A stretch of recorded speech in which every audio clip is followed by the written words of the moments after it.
Dans cette quatrième vidéo sur les probabilités, on va s'intéresser maintenant aux expériences à deux épreuves. Expérience à deux épreuves, c'est lorsqu'on va faire une première expérience qui va être suivie d'une autre expérience, soit la même, identique, soit une autre expérience indépendante. Prenons cet exemple. On va considérer l'expérience suivante qui se déroule en deux étapes. D'abord, on fait tourner la roue de loterie située ci-dessous, à gauche.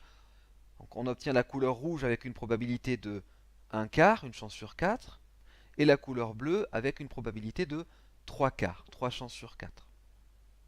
Puis, on va faire tourner la deuxième roue, à droite.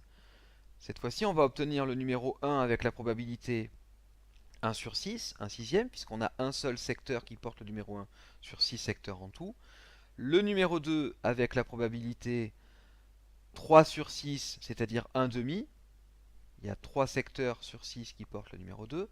Et enfin, le numéro 3, avec la probabilité 1 tiers, on a 2 sur 6, 2 secteurs sur 6 qui portent le numéro 3, donc c'est bien 1 tiers.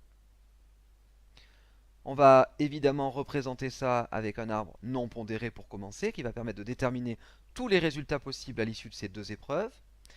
Et les résultats possibles aussi, on peut les noter de cette manière-là. Alors R1, ça veut dire rouge à la première roue et 1 sur la deuxième roue. R2, rouge à la première roue, 2 à la deuxième. R3, rouge à la première roue et 3 à la deuxième. B1, on a obtenu un secteur bleu sur la première roue et le secteur qui porte le numéro 1 sur la deuxième. B2, c'est bleu sur la première roue et 2 sur la deuxième. Et B3, c'est B sur la première roue, 3 sur la deuxième. Chacun de ces résultats est représenté dans l'arbre que je vais vous faire apparaître par la succession de deux branches. Et une succession de deux branches, en probabilité, c'est ce qu'on appelle un chemin. Donc voici l'arbre des possibles. Première étape, on voit bien, on obtient soit un secteur rouge, soit un secteur bleu. Et une fois qu'on a fait cette première expérience, on en fait une deuxième qui suit exactement la première. Et pour chacune des deux issues précédentes, rouge ou bleu, on a à nouveau trois issues possibles. Soit on obtient le secteur qui porte le numéro 1, soit le secteur qui porte le numéro 2, soit le secteur qui porte le numéro 3. Donc cette fois-ci, on a bien 6 chemins. Et on voit bien apparaître nos issues possibles, R1, R2, R3, B1, B2, B3.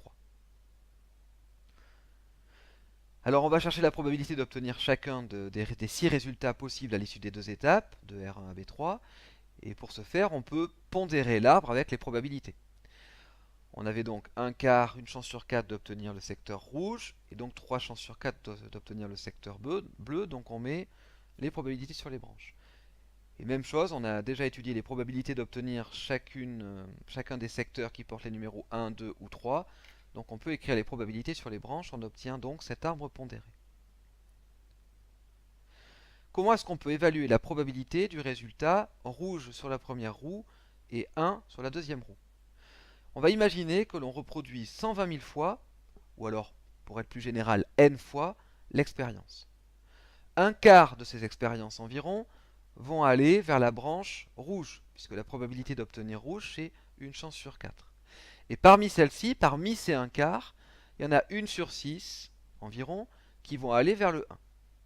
Donc il va y avoir environ un quart de 1 sixième de 120 000, ce que je peux écrire sous cette forme-là, 1 sixième fois 1 quart fois 120 000, ou encore 1 sixième fois 1 quart fois n, si on a fait n fois l'expérience au lieu de 120 000, ce qui fait 5000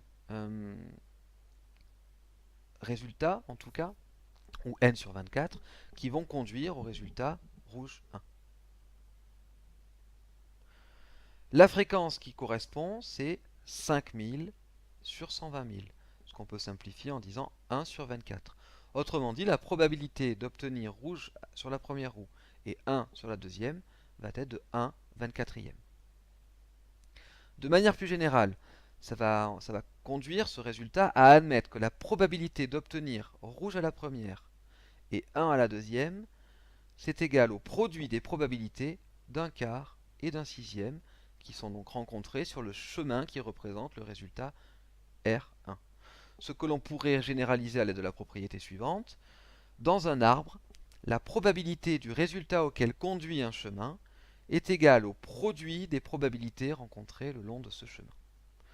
Alors rassurez-vous, si tout ça vous paraît un petit peu flou pour l'instant, on va voir en classe sur des exemples bien concrets comment tout ça va se mettre en œuvre et vous verrez que vous allez beaucoup mieux comprendre à l'issue de ces exercices.